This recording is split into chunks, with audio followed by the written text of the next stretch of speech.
ओम शांति। आज हमारा जो चिंतन का विषय है वो है कि श्री कृष्ण की ग्लानि भी करते हैं और महिमा भी करते हैं, और शास्त्रों में भी उनकी ग्लानि की बातें लिख दी हैं। तो उसका कारण क्या है? क्योंकि जो ग्लानि भी कर रहे हैं वो महिमा समझकर कर रहे हैं। तो बाबा ने आकर हमारा बुद्धि का ताला खोला है कि कृष्ण की आत्मा परमात्मा पिता के साथ पाठ बजा रही है। दोनों आत्माएं इकट्ठा पाठ बजा रही हैं, और परमात्मा पिता ने अपने हर कर्तव्य कृष्ण की आत्मा से, जो ब्रह्मा के तन में बैठी है, उस तन से करवाया है। आत्मा कौन सी है? श्री कृष्ण की। और लास्ट में इस समय कहाँ है? संगम युग पर ब्रह्मा के तन में बैठी है। उस तन से बाबा अपना हर कर्तव्य करवा रहे हैं, जिससे समझते हैं कि कृष्ण ने किया है। तो कृष्ण के संगम का चरित्र कहें, कलयुग का चरित्र कहें, सत्युग का चरित्र कहें, उन सबको मिलाकर एक बना दिया, एक कहानी बना दी है। उसके सारे जन्मों को मिलाकर एक कहानी बना दी है और उसको शास्त्रों में डाल दिया है, जिससे खुद भी मूंझ गए हैं और इसलिए पता ही नहीं लग रहा कि ग्लानि कर रहे हैं कि महिमा कर रहे हैं। क्योंकि एक तरफ तो क्या कह रहे हो, गांव का ग्वाला था, गायें चराता था, फिर कहते वो गीता ज्ञान देने वाला भी था, फिर कहते वो वैकुंठ का प्रिंस भी था। तो भक्ति मार्ग में कितनी सारी बातें लिख दी हैं। तो समझ में आया ना, सारे चरित्र उनके सारे जन्मों के मिलाकर एक कहानी बनी हुई है। तो इसको आज हम, जो पाठ है उनका, उसको आज हम थोड़ा सा समझेंगे। तो कहते हैं कि श्री कृष्ण जो है वो मुरली बजाते थे। तो कौन सी मुरली? कोई काठ की मुरली नहीं थी वो। कौन सी मुरली थी? जो इस समय हम परमात्मा पिता से सुन रहे हैं।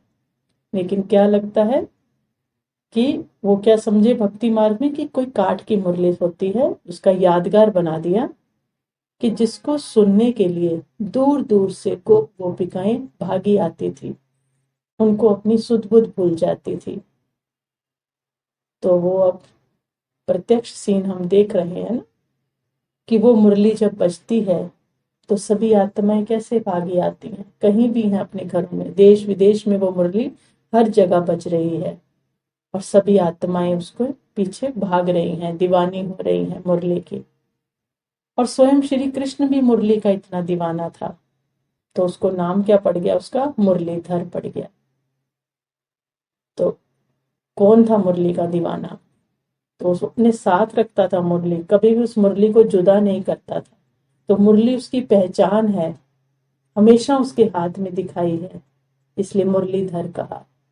तो उस आत्मा ने भी क्या किया? सबसे पहली प्रेफरेंस किसको दी? मुरली को दी। उसी को सुना, उसी को धारण किया और उसी को सुनाया, और दूसरों को धारण कराया उसी मुरली को। तो मुरली से उसका नाम क्या पड़ गया? मुरलीधर पड़ गया। गोपियां कौन है? हम सब बच्चे हैं जो उस मुरली के लिए भागते चले आते हैं। तो वो सोचते हैं वो भगाता है, श्री कृष्ण भगाता था, तो इसलिए कहीं ग्लानि लिखी है। लेकिन भगाता कौन है? वो तो शिव के आकर्षण में भागती है ना, तो वो लिखते हैं वो भगाता था। तो बाबा कहते हैं ना, भगाता भी किस लिए था? पटरानी बनाने के लिए भगाता था। तो फिर कहते हैं कि स्नान करती थी ना तो छुप कर देखता था। तो कौन सा स्नान? ज्ञान स्नान। जब आत्माएं ज्ञान स्नान करती हैं तो श्री कृष्ण की आत्मा जो ब्रह्मा तन में है वो देखती है ना कि ज्ञान स्नान सही से कर रहे हैं या नहीं कर रहे, कि ऐसे ही सूखे ही पड़े हैं। तो वो देखती है, छुप कर उसके तन में बैठकर देखती है। फिर कहते हैं कि कपड़े चुरा लेता था। वो नहाती थी, स्नान करती थी, तो इसको गलानी को क्या बनाया हुआ है, महिमा बनाया हुआ है कि वो कपड़े चुरा लेता था। अब कोई मर्यादित सत्युग का प्रिंस ऐसा कर सकता है क्या? लेकिन कपड़े कौन से? देहभान के। ऐसी मुरली बजाता था, गोपियां आती थी और कहते हैं ना स्नान करती थी, तो स्नान करती थी तो कपड़े चुराता था। मतलब जब ज्ञान स्नान करते हैं तो सुध बुध भूल जाती है, तो उस स्नान में देह भान के कपड़े उतर जाते हैं। क्या स्मृति रह जाती है? मैं आत्मा हूं। तो आत्मा क्या हो गई? इस शरीर से, इस कपड़े से अलग हो गई। तो उसने मुरली सुनाते सुनाते ही कपड़े चुरा लिए। फिर कहते हैं मटकी फोड़ता था। तो मटकी कौन सी फोड़ी? ये सारे संगम के यादगार हैं इनके। तो मटकी कौन सी फोड़ी? तो शिव बाबा ने फोड़ी, लेकिन उसके साथ कर्तव्य किसने किया? श्री कृष्ण की आत्मा ने भी किया ना। तो मटकी फोड़ता था, कौन सी? भर तो जाती थी मटकी उसी जल से, उसमें भी वही था जो परमात्मा पिता से मिल रहा था। लेकिन जो मिलता है उसका भी क्या आ जाता है? अभिमान आ जाता है। तो भरने के बाद भी यहाँ भी कौन सा यादगार है ये, कि परमात्मा से जब बहुत सारी प्राप्तियां हो जाती हैं तो प्राप्तियों का भी क्या आ जाता है? अभिमान आ जाता है। तो फिर वो देह अभिमान की मटकी फोड़ता था। तो फोड़ने से उसी जल से उनका क्या हो जाता था? वो आत्माएं भीग जाती थी। तो मटकी कौन सी फोड़ी? देह अभिमान की। फिर कहते हैं मक्खन चुराता था। तो मक्खन कौन सा? विश्व की बादशाही का। ऐसे वो प्रिंस अगर हो तो उसको माखन चुराने की जरूरत है? चुरा चुरा कर खाएगा वो? वहां तो कैसा होगा? सरगुण संपन्न, 16 कला संपूर्ण। तो नटखट थोड़ी होते हैं सतयुग में। कहा ना सारी जगह के चरित्र मिला दिए, कलयुग के भी, संगम के भी और सतयुग के भी। तो माखन कौन सा चुराया उसने? विश्व की बादशाही का। किसी को पता ही नहीं चला, वो सारी बादशाही ले गया। और फिर वो माखन भी कहाँ होता था? कभी नहीं दिखाया नीचे रखा हुआ है, ऊंचाई पर होता था। ऐसे नहीं कि नीचे पड़ा हुआ और वो आसानी से खा ले। और उसके लिए वो ऊंचाई पर चढ़ने के लिए वो क्या लेता था? सहयोग लेता था, और सबके सहयोग से ऊपर चढ़ता था। तो ये कौन सा यादगार चल रहा है? संगम का ही तो चल रहा है। हम उसी आत्मा के साथ, सभी बच्चे क्या हैं? सहयोगी हैं। उसको माखन चुराने में क्या दे रहे हैं? सहयोग दे रहे हैं। उसके बाद वो अकेला नहीं खाएगा, वो कैसे खाएगा? बांट कर खाता था। तो किसका यादगार है? तो वो आत्मा बांट कर ही खाती है ना, ऐसे तो नहीं अकेली खा जाती है। तो सहयोग लेता था लेकिन बांट कर खाता था।